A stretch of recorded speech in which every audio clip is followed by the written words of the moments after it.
I remember it like it was yesterday. Until now, none of this made sense.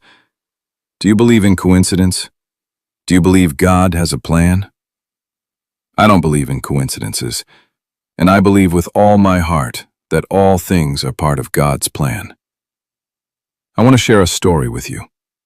In this story lies a journey few would survive. This is the true account of a man who walked through heaven's doorway, tasted the depths of grief, stood among the ruins of his own life, and found God waiting in the dust of an old hangar. This is not a story about perfection. It is a story about pain and the God who rebuilds the broken.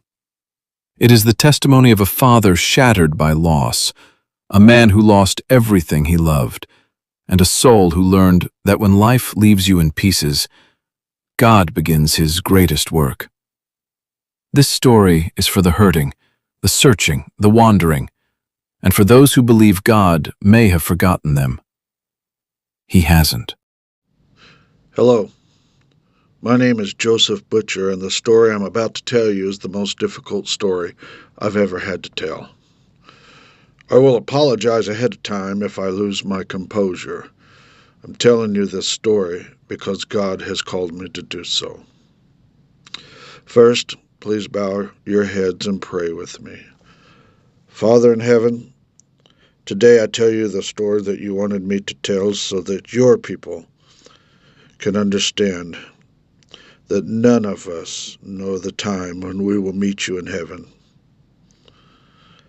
That they need to take not a single moment for granted. I pray they will open their hearts to accept the message and to take it with them in their daily lives as I've had to. Amen.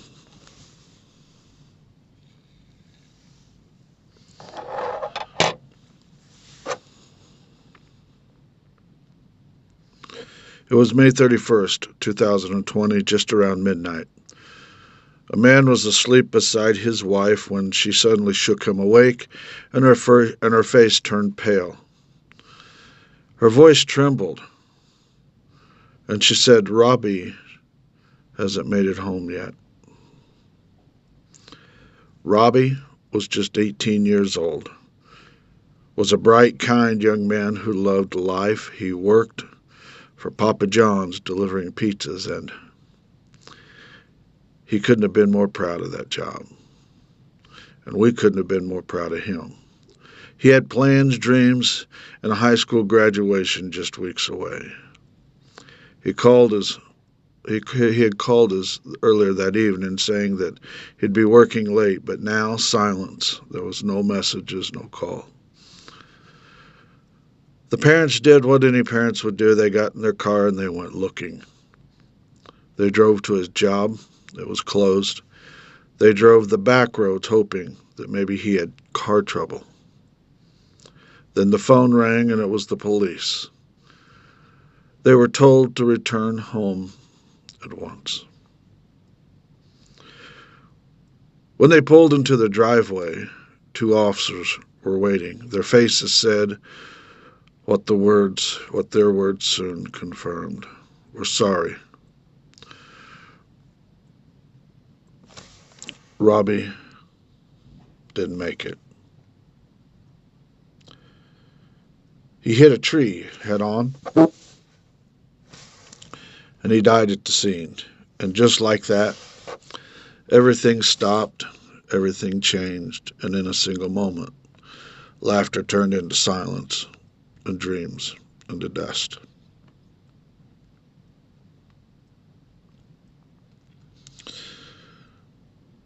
Then 1 year, 1 month, and 9 days later, the same man was at work when his phone rang yet again. It was his wife, crying so hard she could barely speak. She said, "Please come to my job, I need you." She had struggled ever since Robbie's death, and grief had become her constant companion. But this call felt different. When he arrived, he was escorted into a private room. His wife sat there with her boss and a police officer While he froze, his heart knew before his mind could catch up. Her older son, Dalton, only 26 years old, had come home a few weeks earlier after a tough breakup with his fiancée. Just the night before, the three of them had went out for Dalton's birthday. They laughed, they hugged him, and they told him they loved him. Later that night, Dalton went out to celebrate with friends, something he had done many times before, and he never came home that night. And the man and his wife, well, they didn't suspect anything because Dalton was a young adult, talented musician, and he stayed out many nights with his friends. The officer spoke quietly. There's been a terrible accident, a car fire. We believe it may have been Dalton. The vehicle was unrecognizable, and it took weeks to confirm what their hearts already knew. Dalton was gone. 2 sons are gone within 1 year, 1 month, and 9 days, both in tragic car crashes, both young men full of life and loved beyond measure. Lightning can strike twice in the same place, and grief is a storm that spares no one. Dalton passed on his 27th birthday. There was a little sister only 12 years old and a young girl who adored her brothers. She watched while her family collapsed right in front of her eyes. There were 2 step-siblings, a step-brother and a step-sister, each trying to understand how to live in a world that had been turned upside down. Everyone grieved differently. Some grew angry, some silent, and some numb. Then if all of that wasn't tragic enough, then within 6 months, their marriage fell apart. You see, she felt guilty and viewed her grief as a burden to her husband and felt that he deserved better. The house felt haunted by memories, too haunted and too much hurt to bear. The man didn't really blame her for leaving. He couldn't. She was a mother that had lost both her sons. She was haunted by grief, and the home was nothing more than a tomb, and she didn't want to be there at all.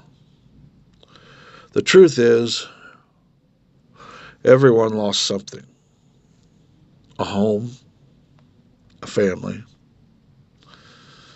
a sense of us. The losses didn't just take 2 young men. They took years of love and connection and joy. And now alone, the man sat in silence most nights, staring into the darkness. His prayers were short and hollow. I'm sure you could understand. They were like, why God? Why them? Why me? You see, he had carried guilt for not being able to fix what was broken. He carried sorrow for the children left behind. He carried an emptiness that no words could fill. Yet even there, in the ruins, God was nearby. The Lord is close to the brokenhearted and saves those who are crushed in spirit. He didn't see it then, but the same God who allowed the storm was also standing by his side. Over the next few years, God began to rebuild the man. God leaned into something the man had once loved. This man who had once soared through the skies 30-some-odd years earlier, when life was filled with joy, purpose, and dreams that reached higher than any runway could measure. You see, flying wasn't just a hobby. Then it was freedom, peace, and a place where the world below couldn't touch him.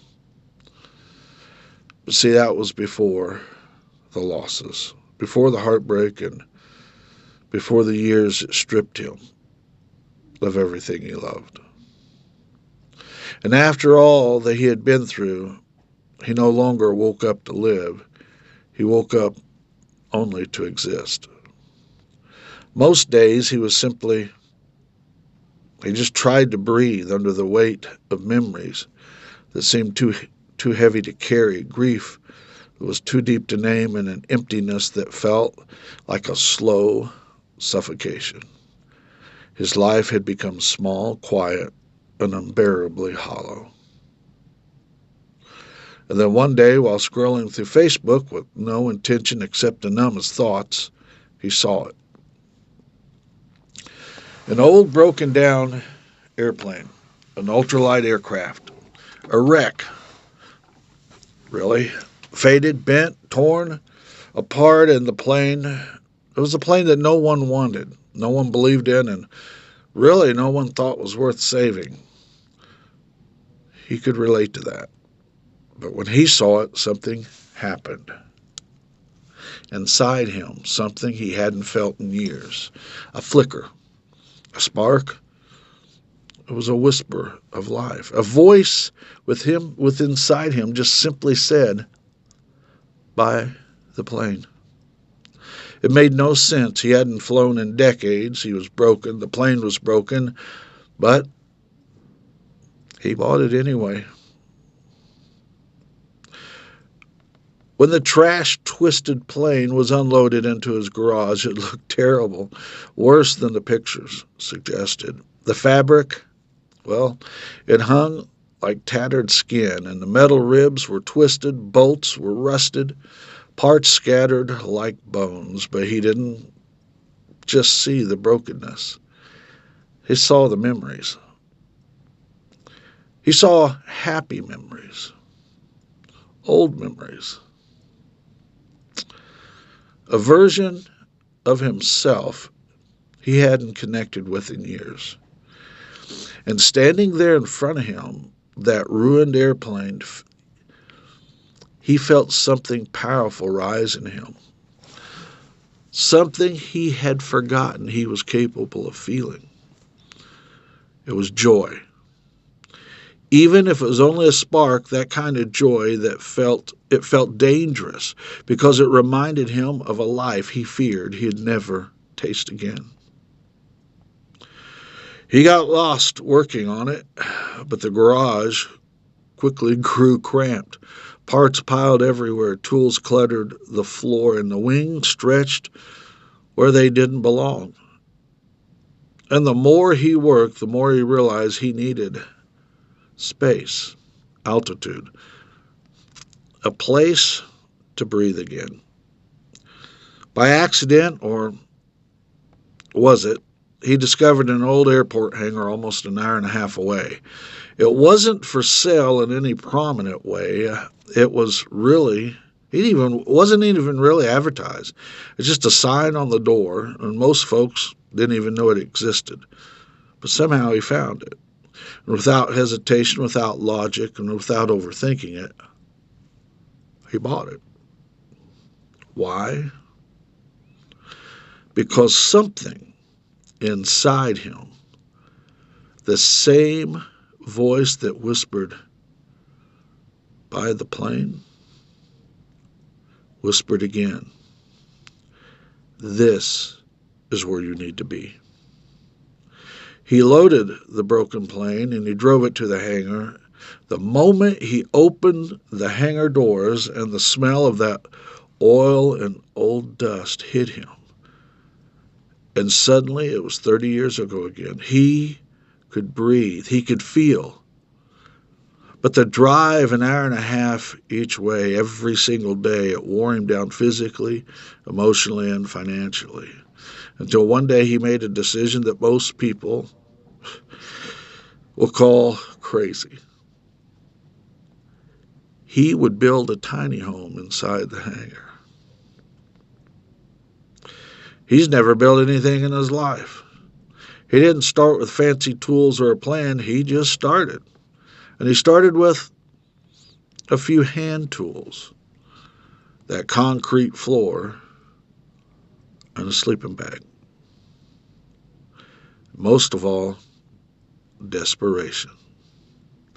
You see, he slept on that concrete floor, shivering through the cold nights, sweating through brutal days where the heat inside the hangar soared as high as 120 degrees. He hammered, he sawed, wired, cut, and built until his hands and back ached and stiffened. But you know what? For the first time in a long time, he didn't feel empty. The work was hard, the nights were lonely, and the days were just simply exhausting. But the hangar felt right. It felt safe, familiar. Most of all, it felt sacred. And it felt like home. Little by little, the tiny home took shape. The walls, the wiring, and a bed off the cold floor, the quiet, humble comforts of modern-day life was returning. And once he settled into that small space, within those massive metal walls, he turned back to the broken plane. He had worked on the plane one piece at a time, fixing a cracked strut, replacing a rib, sewing torn fabric, rewiring the instruments, and straightening bent metal, just about everything you could think about. Cleaning years of grime and restoring what everyone else had given up on. But something bigger was happening, something unseen, something holy. With every broken part he repaired on that plane, God was repairing something in him. With every bolt he tightened, God was tightening something loose inside his spirit. With every torn piece of fabric he stitched together, God began stitching together the torn fabric of his heart. He wasn't just rebuilding a plane. See, God was rebuilding a man. The hangar became more than a workshop. It became a place of healing, a quiet place for quiet conversation with God, a place where tears didn't feel weak and hope didn't feel impossible. And without even realizing it, the man who had once simply tried to exist, he began to live again. What he thought was a distraction was actually a divine intervention. What he believed was a project was a process of resurrection, and what he assumed as nostalgia, it was a pathway to healing. And what looked like a broken airplane was actually a mirror reflecting a broken man piecing back together a life with grace, patience, and love. See, he had entered the hangar shattered, but God met him there. In the dust, the heat, and the cold, and the loneliness, and the quiet work of rebuilding wings, God was rebuilding a soul. You see, he thought he bought a broken airplane. He thought that he bought an old hangar, but in truth, God bought him back, piece by piece, day by day, one repair at a time, one tear at a time, until the man who once only existed, he could finally breathe again, work again, smile again, and eventually fly again. When all these pieces of the story are laid out, the tragedies, the brokenness, the hangar, the plane, it becomes impossible to see them as random events. They were never disconnected moments. They were never meaningless. Through every chapter, God was speaking, God was warning, and God was preparing. God was calling. God was rebuilding. And you see, the message is clear. Time is short. Eternity is real, and life, it's like a vapor. The message, use your days wisely and your mission matters. God was speaking through the most unbearable heartbeat a family could ever endure. The final message was, no one knows their hour. Death is real. Eternity is only a heartbeat away. The tragedy was not punishment, it was not cruelty, but it was a revelation of urgency of salvation. God's message to the lost was, warn them before it was too late. The man that was once left alone, grieving, empty, and barely surviving, the enemy would whisper to him, you're finished. You have nothing left. You are forgotten.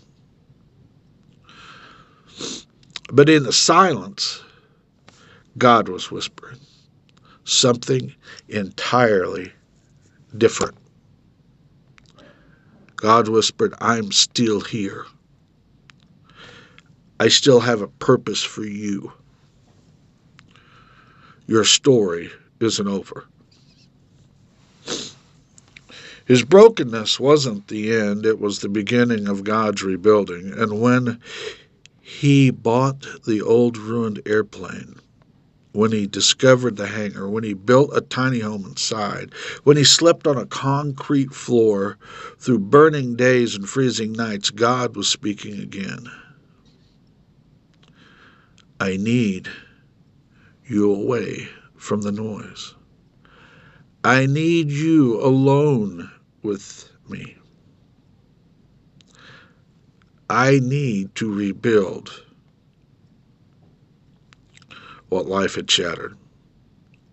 The hangar became a sanctuary, a holy place, a quiet meeting place between a broken man and a healing God. Well, as the man rebuilt the broken plane piece by piece, he didn't realize God was rebuilding him the same way. Every rib replaced with every bolt tightened and every tear stitched, every part renewed. God was saying, I restore the broken. I repair what others discard. I rebuild the souls the same way you rebuild wings. And when that old plane finally rose into the sky again, it symbolized the truth. God rebuilt the pilot. When all the chapters are placed together, the heavenly encounter, the losses, the hangar, the plane, and the healing, I won't even try to speculate why such bad things can happen to good people. All I know is what God says. The thief cometh not but for to steal and to kill and to destroy. I am come that they might have life, that they might have it more abundantly. The truth is, some listening will not be here next year. Some of you are not ready to meet God. Some believe they have more time than they actually do. Some are one heartbeat away from eternity. It's up to you where you decide to spend your eternity. The warning from heaven is, choose Jesus Christ now. Don't wait for a tragedy. Don't gamble with your eternity. You see, God rebuilt this man so he could stand and deliver heaven's urgent message. Remember, God was repairing him for one reason, so he could speak heaven's warning to you and the world before time runs out. Oh, and by the way, the story is real. The story is true. How do I know? Because it's my story. And now, after everything I've shared with you tonight, after every moment of my story and every message God revealed along the way, we've come to the most important moment of all. Your moment for a decision. Because here's the truth. Some of you hearing this are not ready to meet God. Some of you have been drifting, some running, some hiding, and some broken, some angry, some numb. I know, I was there. Some pretending while your heart is falling apart on the inside. And the message God spoke through it, my tragedy, through rebuilding, it's not a story to entertain you, it's a warning. A wake-up call, a message from heaven itself. This is about where you spend your eternity. And right now, in this moment, heaven is reaching for you. God is calling the tired one, the guilty one, the hopeless one, the one who feels forgotten, the one who feels too far gone, the one who wants to believe again, the one who is desperate for something real. God is calling you. Just like God rebuilt me, He can rebuild you. Just like God restored the pieces of my broken life, He can restore yours. Just like God lifted me from the ashes, He can lift you. But you must come. This is your moment. This is your warning, and this is your invitation and your chance. Do you remember the question at the beginning? The question was, do you believe that God has a plan, or is everything just mere coincidence? The answer is, there is no such thing as coincidence. All things are a part of God's plan. And it's not coincidence that you're hearing this message. The time is now. Don't play games with your eternity.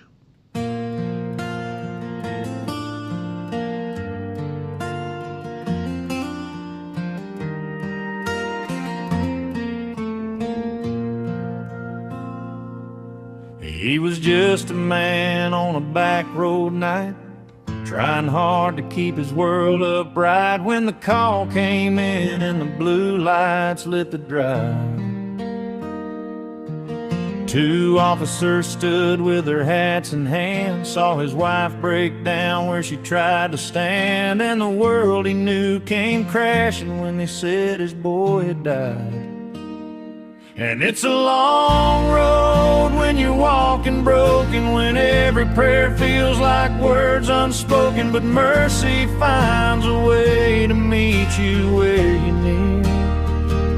He lost it all, but the Lord stayed near him, took the pieces and began repairing.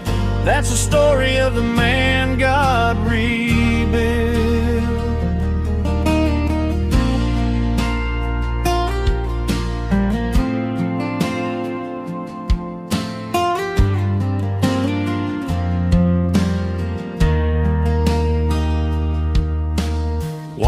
year later, when the phone rang twice, she was crying hard, couldn't say it right. So he drove all night to find her, shaking and afraid. Another badge, another tear-stained room, another son gone far too soon, and the grief inside of Mama's heart no words could ever say. And it's a long road when you're walking broken, when every prayer feels like words unspoken, but mercy finds a way to meet you where you kneel. He lost it all, but the Lord stayed near him, took the pieces and began repairing. That's the story of the man God rebuilt.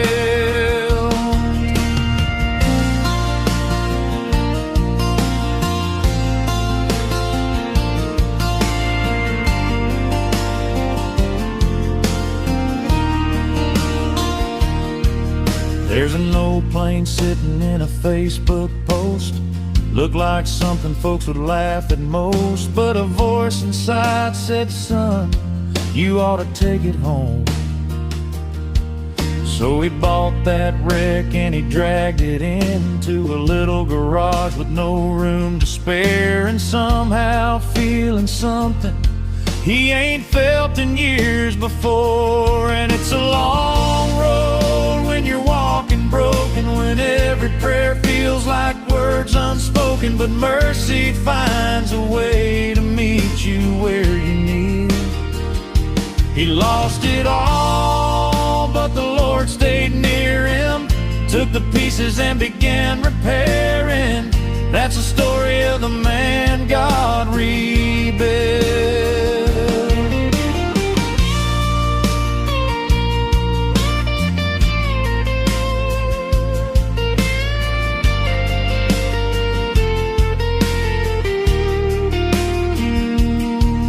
Found a lonely hangar far from town, bought it cheap, just steel and ground, but the silence there was something like the whisper of the Lord.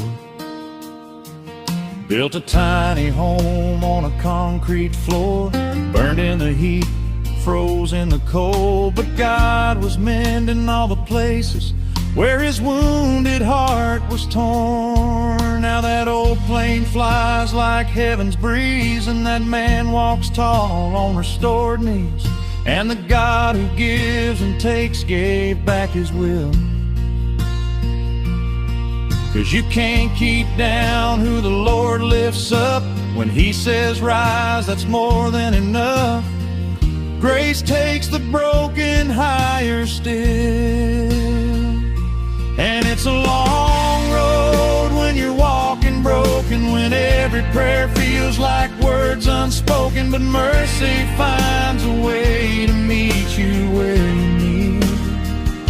He lost it all, but God stayed near him, took the pieces and began repairing. And this world still hears the message he now tells. That's the story of the man God rebuilt.